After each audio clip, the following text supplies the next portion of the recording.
Good morning po sa ating lahat ng mga anak ng Diyos. Excited ba kayo makinig ng salita ng Panginoon? Amen. Hallelujah. Sabihin mo sa iyong kapatid, sa iyong katabi, mapalad ka kapatid, nandito ka sa umaga. Hallelujah. Mapalad tayo, nandito tayo ngayong umaga sa ganda ng panahon ay binibigay ng Panginoon. Parang lumilindol, Pastor. Hallelujah. Samahan niyo ako sa ating panalangin. Bago tayo mag-umpisa. Ama namin Diyos, makapangyarihan sa lahat. Salamat Lord sa umaga ito yung pinagkaloob mo sa amin ng magandang panahon. Kami rin narito Panginoon upang makinig ng iyong salita Panginoon. Samahan mo ako Panginoon. Itago mo ako sa iyong likuran Panginoon. Ikaw ang mauna sa akin. Bigyan mo ako ng wisdom at talinuhan Panginoon. Ang aking babanggit ng damang Panginoon ay nagmumula sa iyo. Salamat o God. Salamat Panginoon sa iyong pag-ibig. Salamat sa iyong salita Panginoon na kinadalhin Panginoon. Ikaw ang paluluburan Panginoon. Salamat. Ito ay binabalik ko. Papurit po. Salamat sa pangalan ni Jesus. Amen. Hindi ako nasanay. Sanayin ko ng aking sarili na magkaroon ako ng laptop. Amen. Malapit na, Pastor. Malapit na pagkaroon ng Panginoon. Sabay na lang natin bilhin. Ha? Sabay na lang. Paraking na natin na hindi naman. Kailangan may monitor din sa likod para doon tayo nagbabasa na. Hindi na dito. Diba? Hallelujah. Ang ating teksto, ating pag-aaralan mula sa Juan 15, 7 hanggang 8. Basahin po natin ang ating passage. Kung mananatili kayo sa akin at mananatili sa inyo ang aking mga salita, hingin ninyo ang anumang nais ninyo at matutupad iyon para sa inyo. Sa 8, maparangalan ang aking Ama kung kayo'y masaganang nagbubunga at sa kayo'y magiging mga alagad ko. Okay. Ang tema natin pag-aaralan, ang topic natin, mga bagay na mas lalong mapalapit tayo sa Diyos. Ano po yung mga bagay na dapat natin na mas lalo tayong mapalapit sa Diyos? Ito po ay number 1. Salita ng Diyos ang Biblia. Yan po ang salita ng Diyos ay parang salamin sa atin. Kung ano ang nakikita natin sa ating salamin, kung tayo nananalamin, yun ang makikita natin, ang Panginoon. Tayo kawangis tayo ng Diyos. Ang Biblia ay isang mapa. Bakit isang mapa ang Biblia?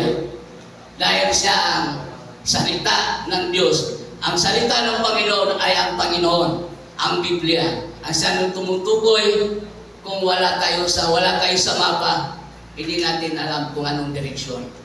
Bakit ano mapa? Ang mapa ay para hindi tayo maligaw. Doon tayo kumukuha ng kumpas kung saan tayo papunta.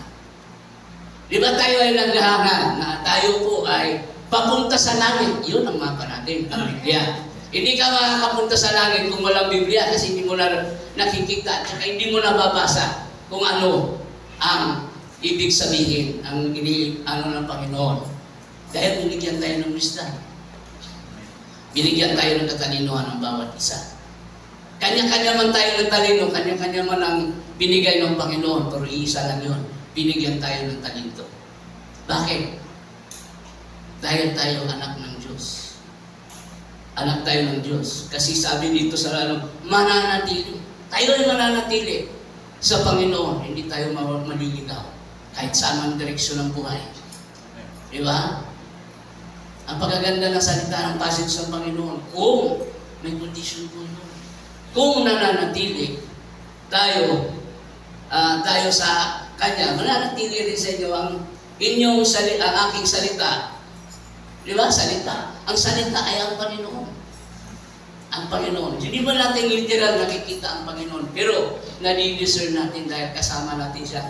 Araw-araw, minuto-minuto, oras-oras, andyan siya sa atin dahil ang puso natin ay sa Panginoon.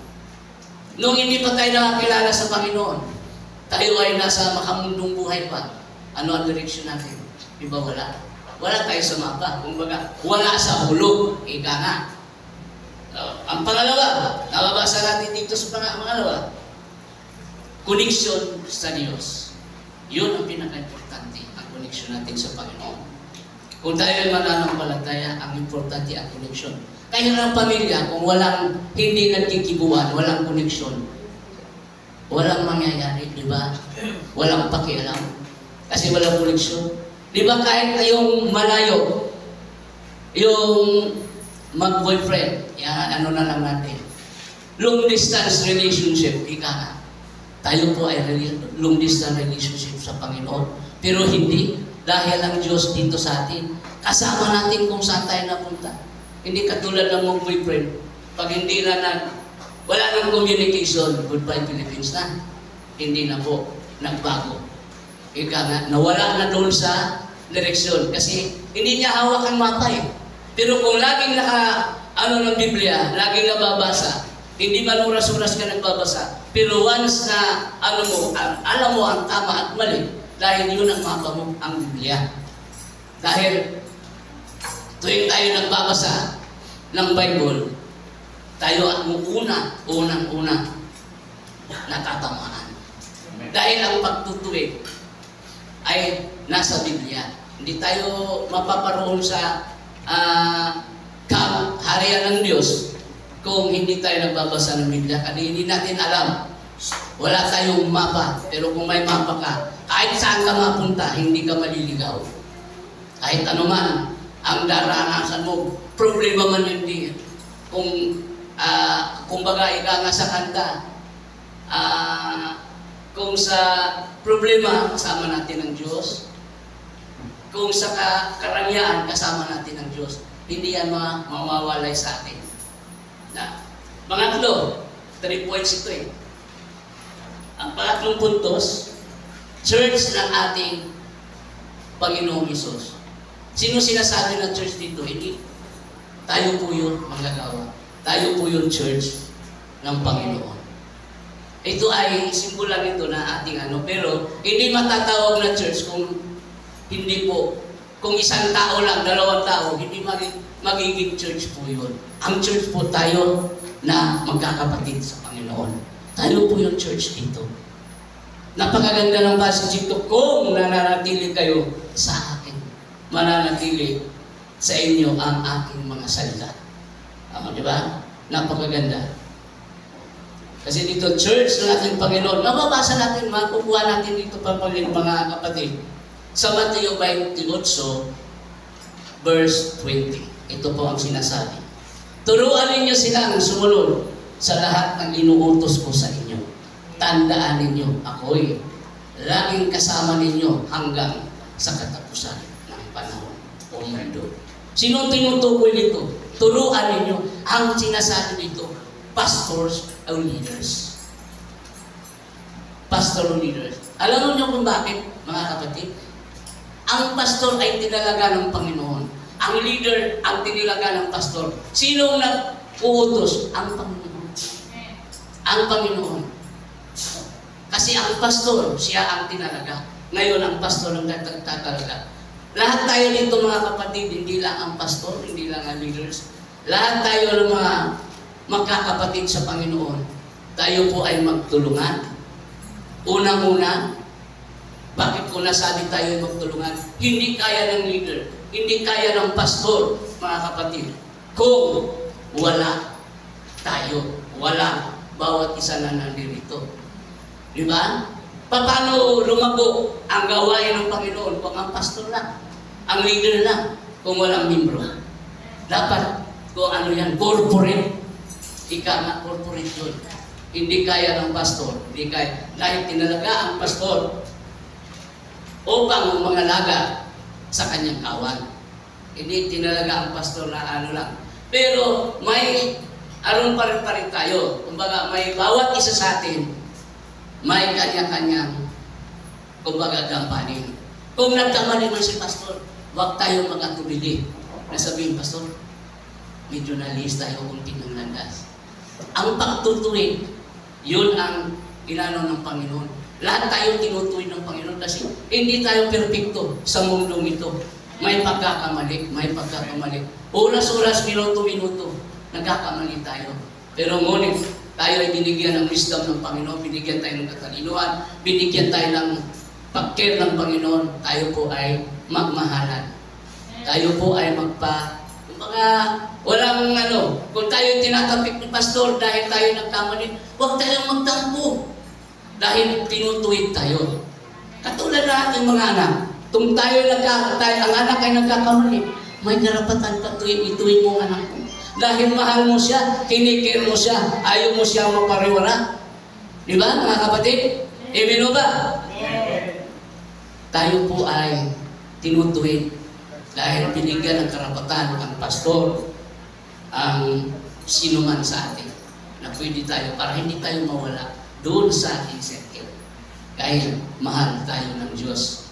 Kaya nga tinalaga ang church, tayo po yun, nagtalaga siya ng 4 na sulok upang tayo mag-ipon-ipon. Doon natin anuin ang Panginoon, papurihan ng Panginoon. Kasi kung sa bahay mo lang, mamaya may tumawag, ay wala na.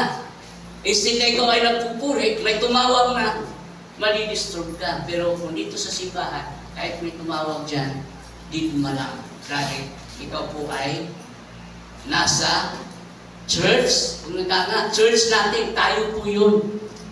Mabasa rin natin sa Gawa 2:42. Basahin po natin. Inilaan nila ang kanilang mga sarili upang matuto sa turo ng mga apostol, magsama-sama bilang magkakapatid, magsalo-salo sa pagkain ng tinapay at manalangin. Tama po yun. Piraso-piraso. Kaya nga mga kapatid, kung ano man ang mayroon ng bawat isa, hindi tayo magtutuli dahil tayo po ay anak ng Diyos. Inilaan nila ang kanilang mga sarili upang matuto sa turo. Yun. Kaya nga po minsan, kung matamaan lang tayo ng galing sa Biblia, huwag po tayo magtampo mga kapatid. Sabi na, ay, pinatamaan ako ni Brother Lee, pinatamaan ako ni Pastor. Ayaw ko na dyan, dahil lagi ako natatamaan. Kung sabay di ba may kasabihan? Bato-bato sa langit ang tamaan, huwag magalit. Di ba? Dahil pagtutuloy dito. Hindi man nagsabi si Pastor, hindi man nagsabi ako, hindi man sino-sino nagsabi na nagsasalita dito sa pulpitong ito. Biblia po ang nagsabi. Kasi ang Biblia, kaya nasabi nga, ang salita ng Diyos, ang Bible. Balikan natin sa 1. Di ba? Hindi ang bawat isa sa atin. Binigyan tayo ng wisdom, binigyan tayo ng katalinuhan. Ang pagbabahagi ng salita ng Panginoon ay nanggagaling po sa kanyang salita, hindi po ang kaganino man. Dahil kung sa akin lang, mawawala ako ng landas kung hindi guided ng Panginoon. Ang Panginoon ang nagtuturo. Lahat tayo dito binigyan ng karapatan, hindi man lang sabihan, na matatanda na kasi sila pananampalataya. Hindi po. Walang matanda dito, walang bata. Lahat tayo ay ginagamit ng Panginoon. Magpagamit tayo upang matuto tayo, di ba? Kung hindi ka magpagamit, kailan ka pa magpagamit? Matanda na, ugod-ugod na. Aba, nahirapan ka na magpunta sa church. Dahil, kumbaga naka-wheelchair na, hindi na po kaya tumayo dito sa pulpit ito. Kaya nga, walang bata. Tayo po ba may karapatan? Kung sinong nagkakamali sa atin, binigyan tayo ng karapatan dahil kawang tayo. Kung nagkamali yung isa, huwag ka magalangan. Sabi mo, sister, brother, parang mali kanina yung nasabi mo. Tayo naman na pinagsabihan, huwag naman tayo magtampo. Bakal magtampo binipersonal na naman ako nito. Hindi po, tinutuloy ang bawat isa. Kaya nagsalita ng Panginoon siya nasabi, kung kondisyon yun, nananatili kayo at mananatili ang salita ng Panginoon. Siya may sabi, hindi po ako. Salamat sa Diyos. Amen o ba? Amen. Salamat. Kasi gabi nito, corporate prayers, pananalangin. Tayo po pananalangin. Kasi hindi kaya ng isa, kung may problema, dapat nagtulungan, ipag-pray ang bawat isa. Dahil dyan tayo kumukuha ng lakas sa panalangin. Bad man yan, good man yan, lahat ng bagay, Pwede na panalangin na natin dahil dyan tayo bibigyan ng Panginoon ng kumbaga, anong sinasabi dito, balikan natin itong paparangalan ang aking Ama kung kayo'y magsama-sama magbubunga ng aking Ama bilang aking mga alagad. Tayo alagad ng Panginoon. Tayo alagad ng Diyos. Lumipat naman tayo dito sa sa Episo. Episo 4, 11-12. At binigyan niya ang ilan ng kaloob upang maging mga apostol. Ang iba ay may mga propeta at ang iba ay mga ebangelista at ang iba ay mga pastor at guro. Hallelujah! Guro at mga pastor. So, leaders o pastor, yun ang tinatawag, guro at saka leaders. Ang leaders po ay malaking gampanin, malaking gawain po. Anong tawag yun sa Tagalog? Correct me if I'm wrong. Gampanin. Walang tungkulin. Tungkulin. Tama ba pa, Pastoral? Tungkulin. Alaalang sa ating church. Tayo mga leaders. Responsibilidad natin. Bawat isa may responsibilidad. Ika nga. Diba? Lahat pastor, evangelist, kung ano pa man yan, ang tinatawag, tayo po ay binigyan ng karapatan ng Panginoon. Saka dito sa 12, ginawa niya ito upang ihanda. Upang ihanda sa paglilingkod ang lahat ng mga hiniran upang maging matatag at ang katawan ni Kristo. Tayo po, iglesia po tayo. Iglesia. Tayo ang iglesia. Tayo ang pinakaano. Tayo na mga anak ng Diyos ang iglesia. Tinutukoy dito. Lahat. Para upang maging matatag. Paano ka matatag? Kung kunting kurot lang, umayaw ka na. Kaya ito ay ang bahagi dito, ang salita, ang passage po dito, tungkol po sa atin. Dahil ninyo, ang ginawa doon, ninyo, inyo, lahat sa atin, patungkol po sa atin. Ang passage na ito. Dahil ang pag-ibig ng Diyos, ang kinikir ng Panginoon, ang lahat ng kanyang mga anak ay kanyang pagpapalain. Ika nga, diba? Hindi tayo papahamak ng Panginoon. Lahat yan, ikabubuti ng lahat, ikabubuti natin, mga kapatid. Bata man, matanda man, o nagugod-ugod na, isa na ako doon, dahil ako matanda eh. Lahat tayo, binigyan ng karapatan ng Panginoon. Upang mamahagi ng kanyang salita, upang ituwid ang bawat isa. Kasi tayo minsan, kaya nga sinabing mapa, upang hindi tayo malihis. Huwag kang walang mapa, di ba? Sino bang nakaranas na dito nawawala? Hindi na naalam kung saan siya napunta. Ako isa na ako dun eh. Nawawala ako, sabi ko, wala nga akong nakaraan, ito man dinadaan ako, bakit ito ay hindi na? Hindi ko na alam kung saan ako mapunta. Eh, Davao yun. Malaki yun yung Davao. 2 beses ako nagpabalik-balik. Sabi ko, sana ko ulit. Ang style ko, bumili ako sa tindahan ng tindi. Nagtatanong ako. Sabi ko, saan yung ano dito? Ay, siyempre, nandibinta ako ng libro eh. Eh, lahat ng sulog, lahat ng opisina, pag tinapasukan ko. Eh, ngayon, hindi ko na alam. Dahil sa laki ng ano, dumating na ako sa dulo. Tapos sa pagliko kong ganyan, sabi ko, sana ito, nawala na ako. Ay dahil wala rin akong mapa. Ay noon hindi pa ako Christian. Ay talagang nawawala ka. Dahil hindi ka pag-guided ng Panginoon eh. Ang guided sa'yo yung, alam mo na, hindi ko na lang babanggitin. Yun ang ano, pero tayo, awa ng Diyos, tayo ay pinako ng Panginoon. Tayo po ay nandito tumayo sa inyong harapan. Dati ang aking ano, kumbaga, humilingdor nga eh. Dati nga ganyan eh. Nangagat ang aking tuhod. Pero sa awa ng Diyos, dahil binigyan ako ng karapatan, binigyan ako ng wisdom ng Panginoon. Tayo po ay pinako ng Diyos. Wala tayo, hindi lahat ito walang exempted. Tayo ay makasalanan. Pero dahil sa habang ng Panginoon, tayo po ay nandito nagsama-sama upang makinig ang salita ng Panginoon. Mabasa rin natin dito sa Gawa 20:28. Ingatan ninyo ang inyong sarili at ang buong kawan. Inilagay ng Espiritu Santo sa inyong pangasiwa, pangalagaan ninyo ang iglesia ng Diyos na kanyang inubos sa pamamagitan ng dugo ng kanyang mga anak. Ng kanyang anak. Di ba? Tayo tinubos ng Panginoon. Ingatan. Anong sinasabi doon? Ingatan upang hindi tayo maagaw ng kaaway. Dahil laging nakabuntot. Pero buntot na lang sila, tayo ang ulo, di ba? Talo pa rin sila dahil inaapakan natin. Inaapakan natin ang kaaway. Ang ganda ng kanyang salita. Ingatan ninyo ang sarili. Tayo po yun. Na, kumbaga, ninahan tayo ng Diyos. Kasi siya ang naging, ingatan ninyo yung sarili. Kinikir po tayo ng Panginoon. Kinikir tayo ng Panginoon. Mabasa rin natin sa patuloy natin sa may tinipig. Alam ko, pagkaalis ko sisipasok ang mga mapapangis na asong gubat na walang patawan, nila ang lalapain ang katawan. Binabantayan lang tayo ng kasi lagi nakabuntot sa atin eh.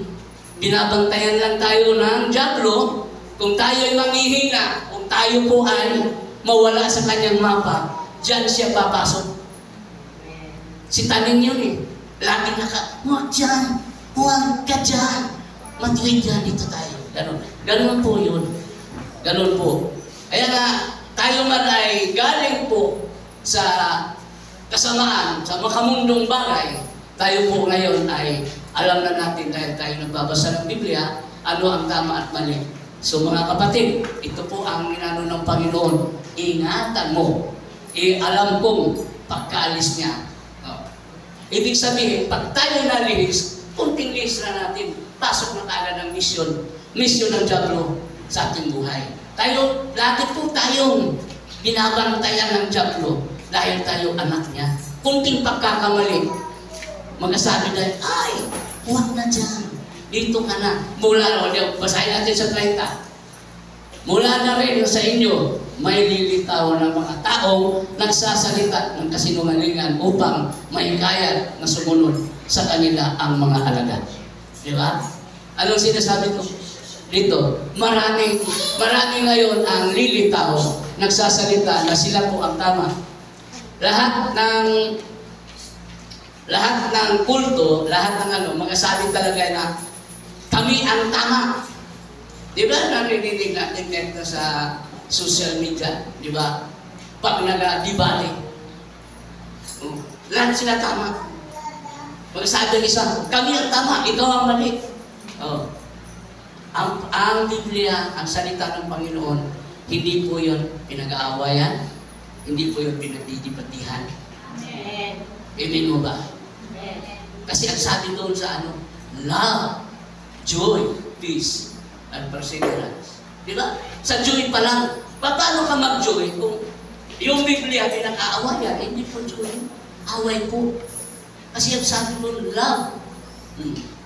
Kaya nga sinasabi dito, maraming nagsasalita ngayon, maraming lumulutan na nagsabi, kami ang evangelista, kami ang Pero suriin natin mga kapatid, huwag tayo magpadala. Dahil patibong yan ng kaaway. Pag napasok tayo doon, mahirapan na tayo makalabas. Mahirapan tayo makalabas. Dahil andoon ka na. Kumbaga, nabitag ka na. Huwag tayo magpabitan. Kasi mula na rin sa inyo, may lilitaw ng mga taong nagsasalita ng kasinungalingan upang maikayat sumusunod sa kanila ang mga alagad. Di ba? Tayo po ay alagad ng Panginoon. Huwag tayong magpa-distract. Kung ano man ang distraction, marami po yan. Una-una, pinansyal. Pag pinansyal na umatake sa'yo, distract na. Distract talaga. Kahit ano naman mo, madi-distract na. Pero kung ikaw ay kumapit sa salita ng Panginoon, kahit anong distraction dyan, kahit pinansyal. Dati, hindi ako exempted. Dahil ako ang unang natatamaan, mga kapatid. Dahil noon may business pa ako, didistract talaga. Dahil bukas may habulin akong chicken. Ngayon, bukas na ako, madaling araw pa. Dahil nakachiki ako. Nadindis lang, ay, huwag muna tayo mga naman yun. Kasi bukas, habulin ako. Huwag muna tayo mag-church ngayon. Dahil bukas, malaki ang habulin ko. So, kayod kabayo ka. Pero anong sabi ng Panginoon? Anak ko, kunin ko yan para hindi ka na mag-issue ng chiki. Awalan Diyos, salamat sa Panginoon. Dahil tinanggal niya, sabi niya, huwag ka na mag-issue ng chiki. Tanggalin ko yung negosyo mo para makatutok ka sa akin. Di ba? May purpose ang Panginoon. Bakit tinanggal niya sa akin yun? Para hindi na ako magproblema. Wala na akong issue ng chiki. Hindi, wala akong negosyo, wala ng chiki. Hindi ba? Ang una, sabi ko, Lord, bakit gano'n? Pero sa katagalan na isip ko, ay tama pala. Dahil nalilihis na ako. Dahil hinahabol ko yung chiki. Ay di naman. Di ba? Nagkatawag ako, huwag mo nang ipasok bukas, kaya kulang pa ang budget ko. No, next day na. Pero sabi ng Lord, hindi, tatanggalin ko yung negosyo mo para hindi ka na, sabi, kunin ko yung sasakyan mo para hindi ka na maglinggo, papunta ka doon kung saan-saan. Di ba? Ay, may natuwa naman. Hindi naman ako pinagkulang ng Panginoon. Di ba? Hindi ako pinagkulang ng Panginoon. Kahit pa paano, yung wallet ko may laman. May laman yung wallet ko. Katulad ni Pastor, hindi yan nawawalan. May nakakubli yan. May nakakubli. Maniwala kayo sa hindi. Mayroon nakakubli yan. Kasi ang anak ng Diyos, hindi mawawalan. Di ba? Amen ba? Hindi nawawala ng anak ng Panginoon. Pero kung wala ka sa Panginoon, pag sabi mo wala, total yan wala. Walang asin. Walang pinsig. Di ba? Ang ganda ng ang passages na ito ay tungkol po sa atin. Pagtutuwid ng Panginoon. Ay, tinutuwid. Kaya ako minsan, pag magsabi sa pastor, Brad, parang namali yung ano mo, huwag tayo magtampo. Dahil ikatututo mo yun, ilalago mo sa iyong pananampalataya. Pero pag nagtampo ka, siyempre hindi ka na mag-church. Sabi ni Taning, huwag ka na magsimba doon, dito ka na sa akin. Punta tayo sa lungan, wala problema. Akong bahala sa'yo, di ba? Di ba? Sino sa bungero at saka lasingero natin? Di ba? Ako, itatas ko ang aking kamay. Walang nagtaas. Salamat sa Diyos. Dahil walang lasingero dito. Okay. Salamat sa Panginoon. I hope mayroon tayong natutunan sa ating umaga ngayon, sa ating Sunday School. Ipamunga natin ito, Panginoon. Ako ay nagpapasalamat sa Diyos dahil ako po ay ginamit ng Panginoon upang may mamahagig dahil ako ay galing po sa putik.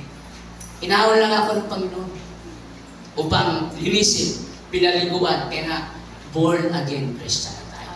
Salamat sa Diyos at magandang umaga po sa atin.